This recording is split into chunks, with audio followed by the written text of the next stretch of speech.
ஏன் பிள்ளைங்க நான் எப்படிங்க விடுவேன்? கேட்டுட்டே இருப்பீங்களா இப்படிதான்? 50 லட்சம் ரூபா தெரியுமா?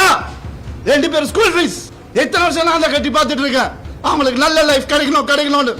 குழந்தைங்க பாசத்தை பத்தி பேசாதீங்க. எனக்கு ஒரு அக்கவுண்ட் கூட கிடையாது என் பேர்ல, தெரியுமா உங்களுக்கு? எங்க சொரனாலும் ஸ்வைப் பண்ணாலும் உடனே போய் என்ன எதுனால என்ன ஏன் இவ்வளவு நான் தானே சம்பாதிக்கிறேன். மேம், நான் சம்பாதிக்கிற காசு கூட என்னை செலவழிக்க விடுவது கிடையாது. எனக்குன்னு இந்த ஒரு அக்கௌண்ட்டையும் அவங்க வந்து அபகரிச்சிட்டாங்க அப்படின்னு உங்கள் மேலேயும் மகள் மேலேயும் ஒரு குற்றச்சாட்டு வச்சுருக்காங்க. இந்த அவதூறு வந்துட்டு ஏற்கனவே வந்துட்டு கோர்ட்லேயே கொடுத்துருக்காங்கங்க.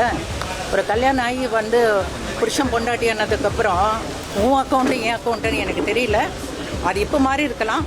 ஆனால் வந்துட்டு ஒரு குடும்பமாக இருக்கும்போது எல்லாமே ஒன்று தான். உங்களுடைய மருத்துவ செலவுக்கு கூட மாதம் 25,000 ரூபாய் பணம் கூட அவர் தான் அனுப்பிச்சுக்கிட்டு வந்ததா வந்து அவர் ஒன்று சொல்லியிருக்காரு. மகன்களுடைய 50 லட்சம் இது மருத்துவத்தை வந்து நான் சொல்கிறேன்.